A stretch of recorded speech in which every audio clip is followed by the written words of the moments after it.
जय श्री बालाजी। कैसे हैं आप सब?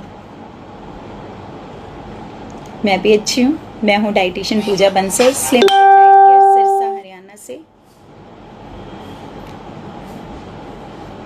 दूसरे फ़ोन में थोड़ा सा नॉइस आ रहा है, इस वजह से आप लोगों को शायद डिस्टर्बेंस हो रही होगी।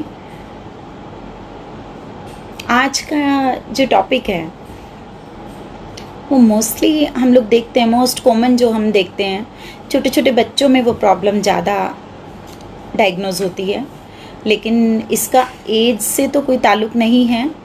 जो आज हम टाइटल आप लोगों के लिए लेके आए हैं वो है वीट एलर्जी, यानी कि सिलेक डिजीज़। जय श्री बालाजी डोली जी। तो ये जो प्रॉब्लम आना शुरू हुई है, इस प्रॉब्लम को आप अच्छा, मैं नीचे कमेंट पढ़ने लग गई थी। डोली जी ने मुझे कमेंट किया है, आप बहुत स्मार्ट लग रहे हो। हर रोज़ नहीं लगती हूँ, मुझे पता है मैं लगती हूँ। Thank you so much. Smartness मैं बताऊँ, स्मार्टनेस हमारे फीचर्स, हमारे बॉडी, हमारे कपड़ों, हमारे स्किन कलर, स्किन टोन, इसमें नहीं होती है। स्मार्टनेस होती है हमारे फेस एक्सप्रेशंस में, हमारे स्माइल में, हमारी हैप्पीनेस में। इन सब चीज़ों में हमारी स्मार्टनेस जो है वो सभी लोगों को दिखती है। जय श्री बालाजी सिमी जी, कैसे हैं आप? तो ये चीज़ जब हम डिस्कस कर रहे हैं आज कि बच्चों का जो वीट एलर्जी का इशू है, जो सिलेक डिजीज़ का इशू है, ये क्यों होता है और ये क्या होता है और इसमें क्या फेस करना पड़ता है, और सबसे ज़्यादा ज़रूरी बात जो है सिम्टम्स क्या होते हैं। सिम्टम्स जो होते हैं वो बहुत ही मोस्ट कॉमन सिम्टम्स होते हैं। कई बार तो बहुत टाइम तक रियलाइज़ ही नहीं होता, डायग्नोज ही नहीं होता, कई बार तो डाउट ही नहीं होता कि इनको वीट एलर्जी भी हो सकती है। वीट एलर्जी में मोस्ट कॉमन जो होता है, आपके पेट में दर्द रहना बार बार, आप लोगों का किसी का भी एनीमिक रहना, ब्लड लॉस होना, वेट बहुत ज़्यादा कम हो जाना या एकदम से बढ़ जाना, या फिर कुछ लोगों का डाइजेशन जो है वो बहुत पुअर हो जाता है, जिससे कि उनको बार बार वॉशरूम जाना पड़ता है। तो ये जो सिम्टम्स हैं ये और भी कई प्रॉब्लम्स के साथ जुड़े हुए हैं, इसलिए हमें आइडिया नहीं होता कि वीट एलर्जी वाले ही पेशेंट हैं ये। तो डायग्नोज करवाते हैं, टीटीजी टेस्ट होता है या फूड एलर्जी टेस्ट होता है, तब हमें जाकर ये पता चलता है। जय श्री बालाजी महेंद्र जैन जी। तो तब हमें जाकर ये वीट एलर्जी के बारे में आइडिया लगता है। होता क्या है, स्मॉल इंटेस्टाइन, छोटी आंत की ये बीमारी है। अगर इस बीमारी को टाइम से ना संभाला जाए, ना देखा जाए, अगर प्रिकॉशंस को पूरा ना किया जाए, अगर आपको वीट से एलर्जी है और उसके बावजूद भी आप वीट खाते रहें, तो ये बीमारी एक गंभीर रूप भी ले सकती है। कुछ कुछ केसेस में इस बीमारी के अंदर कैंसर तक बन जाता है आपके इंटेस्टाइन का, आपकी छोटी आंत का। और ये जो डिजीज़ है कैंसर, इसके बनने के बाद हमारी लाइफ काफ़ी हद तक फिनिश अप हो जाती है, काफ़ी हद तक ख़त्म हो जाती है। कीमोथेरेपी, रेडियोथेरेपी, बहुत कुछ रेडिएशन लेना, मतलब इतनी स्ट्रॉन्ग मेडिसिन्स लेना, आपका हेयर लॉस होना, आपके बहुत सारी जिस भी बॉडी पार्ट का है, पर्टिकुलर पार्ट का है या ब्लड का है या इंटेस्टाइन का है। तो मुझे अभी बात करते करते आप लोगों से ये लग रहा है कि एक बार मुझे जो है वीडियो कैंसर पेशेंट्स के लिए स्पेशली बनाना चाहिए, क्योंकि अब ये जो प्रॉब्लम है बहुत कॉमन हो गई है, बहुत लोग इसके शिकार होते जा रहे हैं। तो छोटी आंत की इस बीमारी को कैंसर ना बनने दें। और हार्ट डिजीज़ में भी कई बार कन्वर्ट हो जाता है, क्योंकि जब उनको डाइजेस्ट नहीं हो रहा है, ये डाइजेशन उनके लिए बहुत भारी पड़ रहा है, तो ये कई बार हार्ट के ऊपर इतना लोड आ जाता है कि आपको हार्ट ट्रबल भी आने लग जाते हैं। जय श्री बालाजी डॉक्टर सिद्ध और Simi ji. Ma'am, I am doing yoga from 15 days and diet control also but not losing even half kg, please guide। Simi ji, आप कौन से डाइटिशियन के अंडर कर रहे हैं, ये एडवाइस आपको वही दे पाएंगे मुझे नहीं पता आप कौन सी और किस टाइप की डाइट कर रहे हैं। आप हाई फाइबर, लो कैलोरी, कीटो, कौन सी डाइट आप कर रहे हैं, मुझे कोई आइडिया नहीं है। और अगर आप खुद से कर रहे हैं तो उसको डाइट करना नहीं क्या कहा जाता। आप लोग जब खुद करते हैं तो वो है आपकी अपनी नॉलेज की डाइटिंग, यानी कि सेल्फ डाइटिशियन बनना।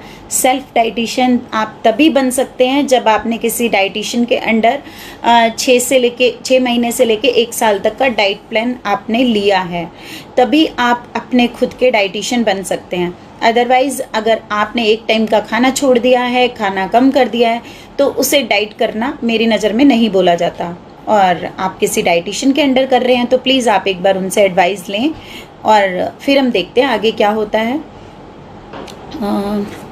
थैंक यू डॉक्टर ज़ीद, जय श्री बालाजी। हरीश जी, एसिडिटी और कोलेस्ट्रॉल के लिए कुछ बताएं।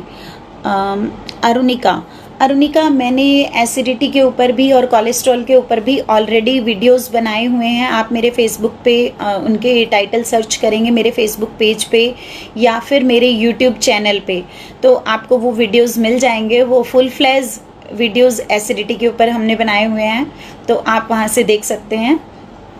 ठीक है, तो आज हम जो बात करने वाले हैं वो बिल्कुल डिफरेंट टॉपिक है, सिलिएक डिजीज़, व्हीट एलर्जी।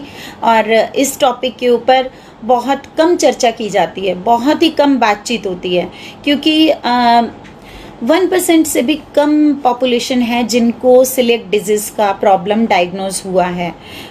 ये इतनी कम पॉपुलेशन को होता है, लेकिन जिन्हें होता है, आपको हम लोग अगर बोलें कि आपको व्हीट की रोटी नहीं खानी या आपको व्हीट नहीं खाना, तो आपको ये लगेगा कि व्हीट एकदम से कैसे बंद करें, व्हीट के बिना कैसे काम चलेगा। तो जब हम लोगों को व्हीट 1, 2 या 3 दिन के लिए छोड़ना पड़ता है, तब भी बहुत दिक्कत आ जाती है।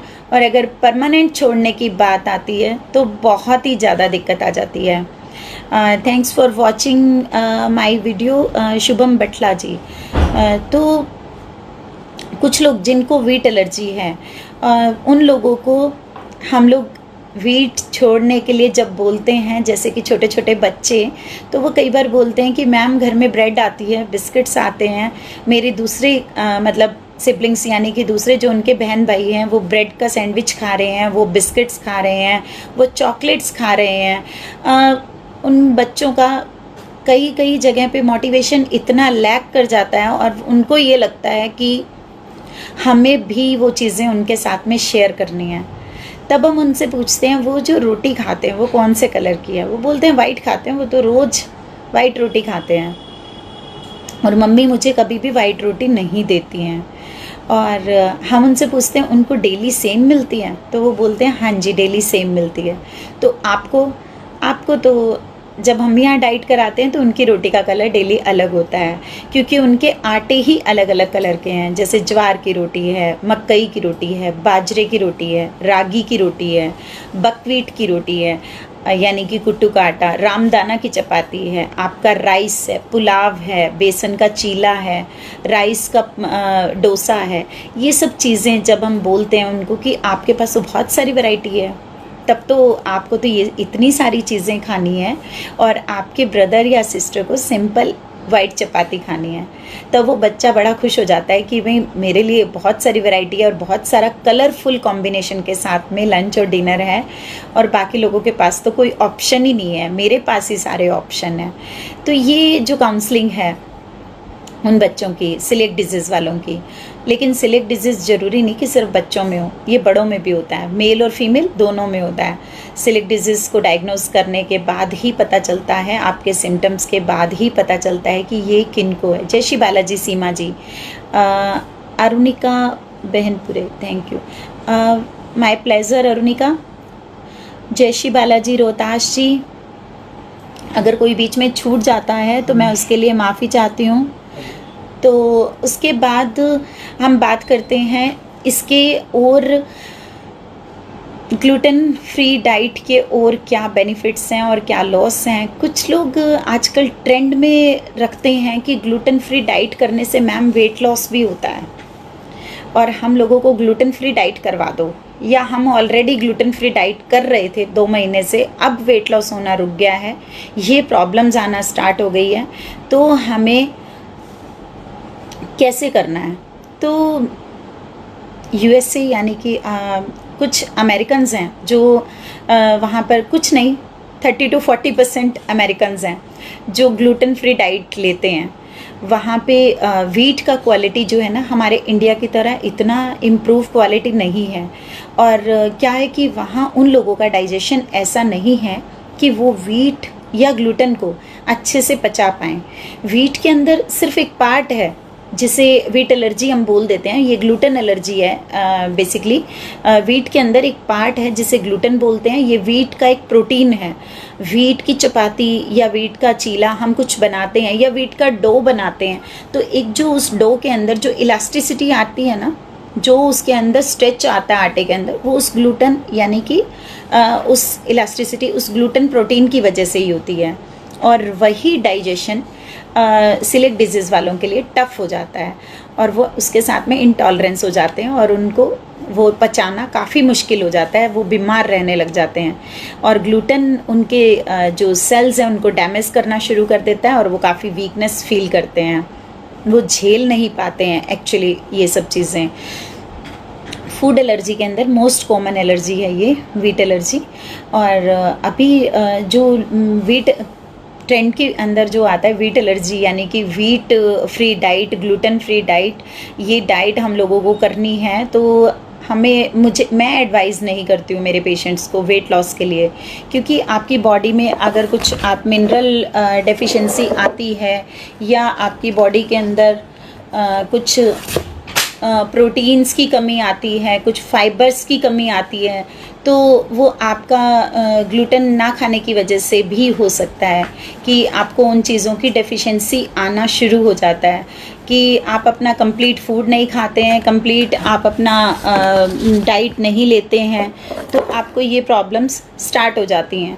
तो मेरी नज़र में आपको वो सब चीज़ें लेनी चाहिए, वो सब चीज़ें आपकी बॉडी में जानी चाहिए। आप वेट अगर बढ़ रहा है तो वो सिर्फ वीट से नहीं बढ़ रहा है, वो आपके ओवर ईटिंग से बढ़ सकता है, आपके सेडेंट्री लाइफस्टाइल से बढ़ सकता है, आपके लो एक्सरसाइज से बढ़ सकता है। जो आपका वेट बढ़ रहा है उसके कारण बहुत सारे हो सकते हैं। सोनू अग्रवाल जी, थैंक्स फॉर वॉचिंग। ये जो प्रोडक्ट आजकल मॉल्स में या हम लोग कुछ अच्छे शॉप्स में जाते हैं तो एक अलग से सेक्शन बना होता है ग्लूटेन फ्री डाइट फूड के नाम से।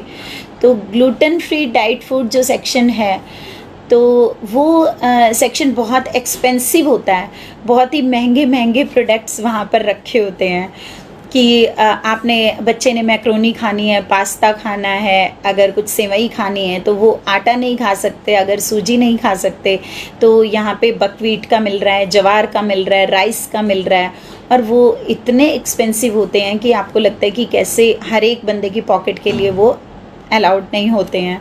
तो इन सब चीज़ों के लिए हम लोगों को चाहिए कि हमारा किचन है जो हम लोग अलग अलग फ्लोर्स घर में अवेलेबल कर सकते हैं, तो उन सब चीज़ों से हम अपने घर पे बिस्किट बनवा सकते हैं जवार के, बेसन के, और हम उनसे बच्चों के लिए सेवई बनवा सकते हैं जवार के आटे की। और इसके अलावा हम लोग राइस की खीर बच्चों को दे सकते हैं, पुडिंग दे सकते हैं बच्चों को जिनको ये एलर्जी आ गई है। तो इसके लिए एक बार बच्चों की काउंसलिंग बहुत ज़रूरी है, एक बार उन लोगों को काउंसलिंग करवा देना चाहिए ताकि वो बच्चे इन सब चीज़ों के लिए मेंटली प्रिपेयर हो जाएं, या जो सिलिक डिजीज़ के पेशेंट्स हैं वो मेंटली प्रिपेयर हो जाएं। एक बार मैं एक सवाल ले लूँ सिमी अग्रवाल जी का, can you be my dietitian but I can consult you only on mobile. Sure Simi ji, sure. आप मेरे अंडर अगर आप डाइट प्लान करना चाहते हैं, तो अगर आपको मोबाइल डाइट यानी कि आप ऑनलाइन डाइट प्लान लेना चाहते हैं तो डेफिनेटली आप ले सकते हैं ऑनलाइन डाइट प्लान।